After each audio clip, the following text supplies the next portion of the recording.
C'est une maladie qui est super dure parce qu'on se fait d'abord énormément de soucis pour son bébé, parce qu'on se dit ouais mais moi si je suis dans cet état-là, comment ça se passe pour mon bébé? Parce qu'on est épuisé psychologiquement, parce que quand on vomit jusqu'à 8 fois par jour, en fait le corps est épuisé, mais le mental est épuisé aussi, parce que en fait tout s'embrouille, on n'a plus aucune énergie, on n'a plus de force. Moi je tenais à peine debout.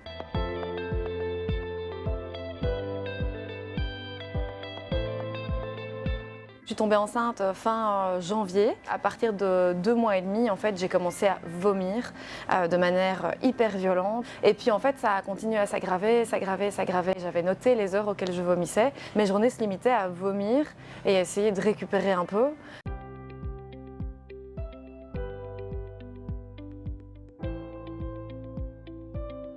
Ça peut s'aggraver au point que moi j'ai dû aller aux urgences pour qu'on me mette sous perfusion. Et donc il y a des femmes qui sont même hospitalisées.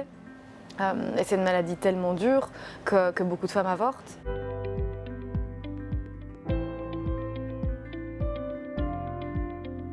Ce qui est compliqué aussi, c'est que c'est une maladie qui ne se voit pas. Non, je ne vais pas vomir là en plein milieu d'une discussion. En fait, on s'isole et donc c'est une maladie qui devient invisible. Parce qu'en fait, ce qui est compliqué à comprendre pour l'entourage, c'est qu'il y a des moments où ça va. Il y a des moments où on se sent bien. Et en fait, la maladie nous rattrape et 2 heures après, on revomit. Et voilà, et c'est vraiment des hauts et des bas permanents. Et donc, c'est un vrai calvaire.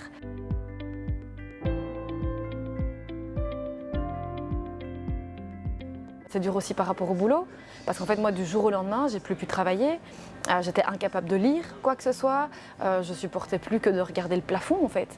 La musique c'était trop, écouter un podcast impossible, et donc en fait on est coupé de tout du jour au lendemain, on est complètement coupé du monde socialement, et la société comprend pas. Mais t'es enceinte, tu vomis, ouais mais c'est pas grave, tu devrais juste te réjouir.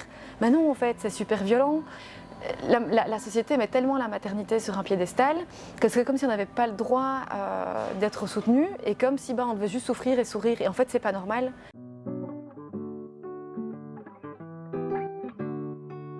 On est tombé sur l'existence d'une ASBL, Hyperemesis Belgium, qui a été lancée par une femme qui a malheureusement elle aussi vécu cette maladie. Et on a eu des réponses tout de suite. On voit ce que vous vivez, on connaît, on sait, on veut être là pour vous soutenir.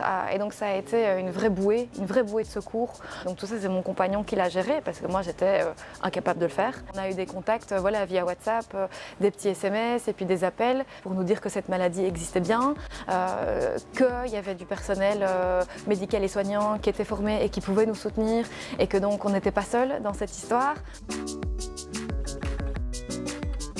Le moral, comme dans toute maladie, est super important, que ce soit à travers l'ASBL Hyperemesis Belgium, mais qui peut aussi conseiller à des professionnels de la santé qui sont sensibilisés, qui sont formés à l'accompagnement de cette maladie.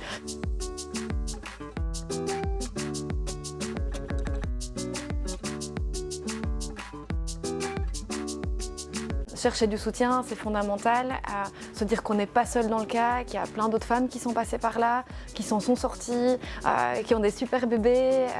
Et moi, c'est ce qui m'a aidé à tenir aussi, c'était de m'accrocher en me disant ok, à la fin, j'aurai un bébé qui heureusement est en bonne santé. L'ASBL Hyperemesis Belgium, elle apporte un soutien incroyable.